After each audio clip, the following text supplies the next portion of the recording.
Assalamualaikum warahmatullahi taala wabarakatuh. Alhamdulillahirabbil alamin wassalatu wassalamu ala asrofil anbiya'i wal mursalin wa ala alihi washabihi ajmain amma ba'd. Pemirsa yang dirahmati Allah dimanapun Anda berada, mungkin yang selama ini selalu setia dengan video saya tiada lain yaitu yang selalu barakatul karomah sukaumi. Silahkan kalau yang selalu suka adalah share atau subscribe. Maka dengan ini saya akan menyampaikan atau menyambungkan dari ayat-ayat Jalzalah yang Fat 2, yaitu adalah tingkatan-tingkatannya. Nah ini kalau secara syariat sudah tidak dari Fat 1, yang ke Fat 2 saya akan jelasin. Nah ini Fat 2.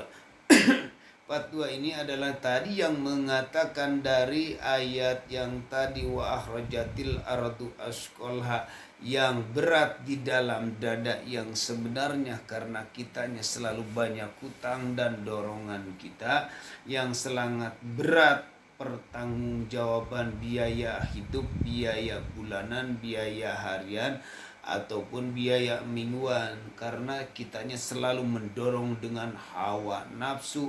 Ternyata tidak kesampaian tujuan kita supaya bisa senang, ternyata tidak. Nah kalau urusan babakan hawa nafsu memang seperti itu.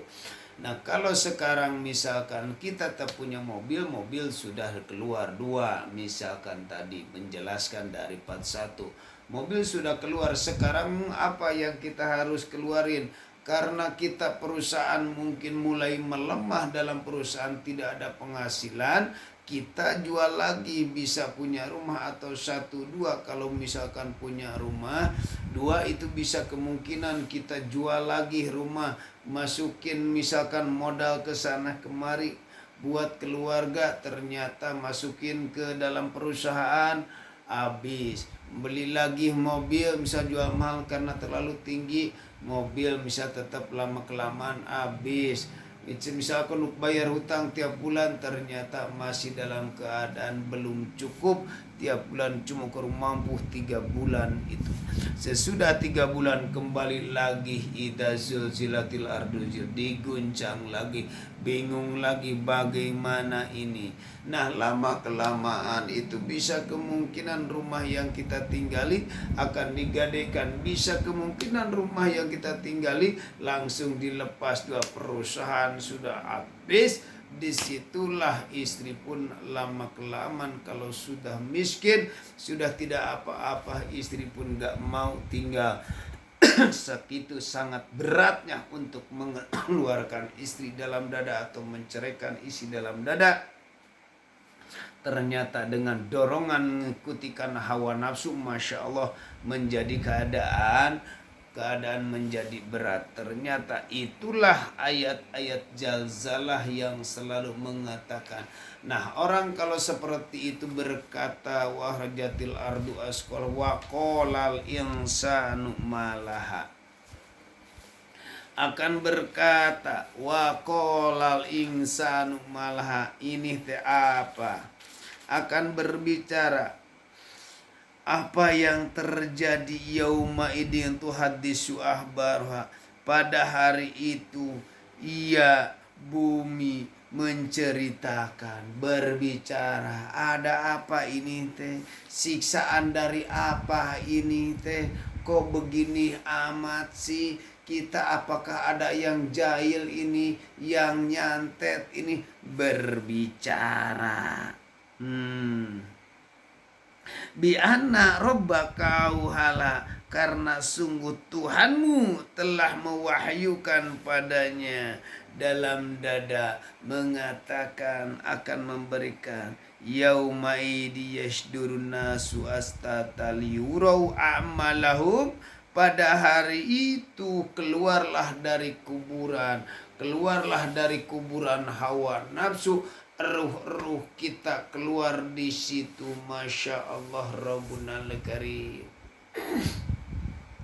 keluarlah ruh dari kuburannya kuburan hakikat. Kalau kuburan ayeuna syariat itu adalah yang di kuburan, diguncang di kuburan, di tempat-tempat yang selama ini kita ketahui kuburan. Kalau secara kuburan hakikatnya adalah dalam dada. Yaumaidiyas itu yang keluar di dalam dada itu annasu manusia dengan berkelompok-kelompok liyurau a'malahum.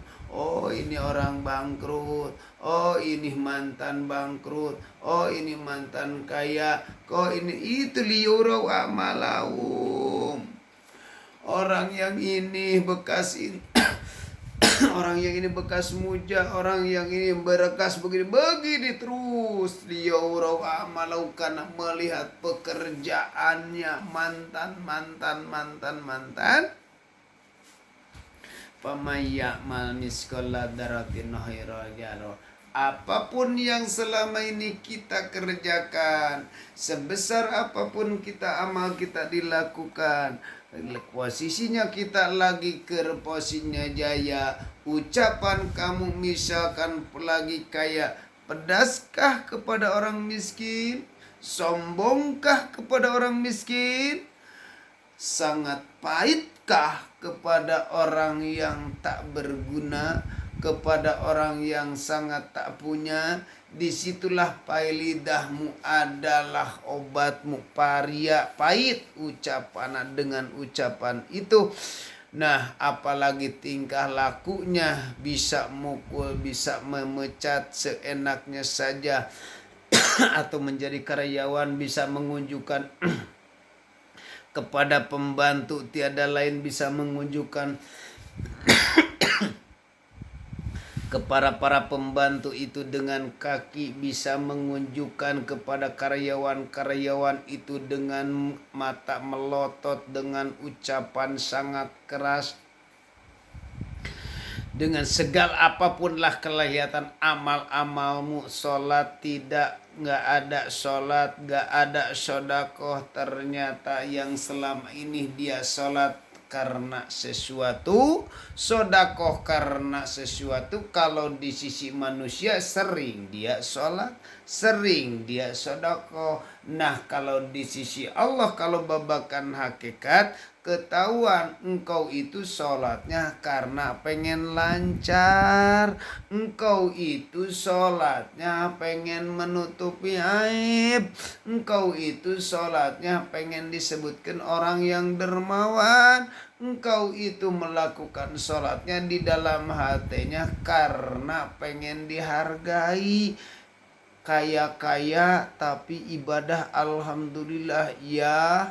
Di situ ya dalam hati kamu berbicara kebakalan yang lillahi ta'ala, dengan Allahnya belum pernah ketemu. Itulah ceritanya itu. Kamu mah juga sedekah pada dermawan masjid, tiada lain kamu mah ini mencari sedekahnya, cari perhatian, memberikan rezeki kepada fakir miskin cuma perhatian, memberi sembako kepada masyarakat cuma perhatian. Ujung-ujung mah jadi caleg. Nah, lillahi ta'ala bukan. Coba jawab, wahai calon caleg, coba jawab. Memberikan sembako uang 100.000, 50.000, bukan lillahi ta'ala, itu mah bukan dohir akan ketahuan. Caleg, calon leg, calon telan, calon nelan, itu mah calon. Makanya wahai para siapapun yang telah menonton ini, bukan lillahi ta'ala bukan seperti itu. Kalau lillahi ta'ala akan ketahuan juga. Nah disinilah manusia pamayya'mal miskol akan jadi ocehan orang. Makanya amal seperti apapun, pamayya'mal miskol daratin khairan yarah wa mayya'mal miskol daratin syarran yarah. Sebagus apapun akan datang, sejelek apapun akan datang. Wahai para seperti itu, wahai para penguasa, pedermawan, itulah ayat-ayat itu coba hayati. Coba hayati, jangan terlalu mengikutikan hawa nafsu. Dunianya juga udah hancur. Sekarang tidak memikirkan orang Palestina. Coba udah memikirkan, tidak memikirkan kapan datangnya aja, gitu aja. Ternyata manusia ini masih ngedorong karena hawa nafsu. Orang lain mah sibuk untuk sumbang menyumbang, ini mah sibuk untuk korupsi supaya tersembunyi. Wahai para pengusaha-pengusaha, awas, hati-hati. Besok malaikat Ajril kamu akan menghantammu, akan memukulmu, atau menggusurmu, atau mencabutmu. Terserah, di situ terserahnya malaikat Ajril. Ternyata ditarik. Wahai ibadah-ibadahnya, jangan dientar, sudah tua, entar itu besok atau kapan. Kalau ajal sudah datang, kamu belum bisa pulang, roh itu banyak merakayangan. Makanya sekarang pun juga arwah-arwahnya belum bisa pulang, itu adalah pada gentayangan sekarang di alam dunia. Itulah salah satu ayat-ayat atau surat Jalzalah ini yang telah menunjukkan secara syariat dan secara hakikat. Marilah kita sama-sama berbuat baik kepada Allah, supaya kita mengenal kepada Allah, supaya kita sampai menyaksikan bahwa Allah itu wujud, sampai roh kita menyaksikan bahwa Muhammad itu wujud. Semuanya roh Muhammad hakiki, atau misalkan Allahnya wujud, roh yang menyatakan. Makanya yang selama ini kita kerjakan, jangan sampai napika kita tidak tahu tempat pulang kita, yaitu di rahmat Allah. Mungkin sekian dari saya, mengucapkan terima kasih. Bila mana ada yang selalu memperhatikan video saya membahas tentang masalah surat Az-Zalzalah ini, semoga bermanfaat, semoga berkah, semoga diberikan keistiqomahan, semoga dibukakan juga mata batin.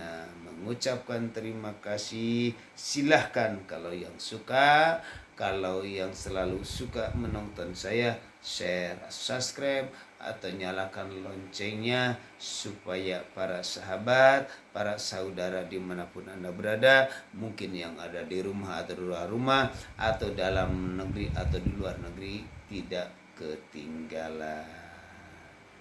Assalamualaikum warahmatullahi ta'ala wabarakatuh.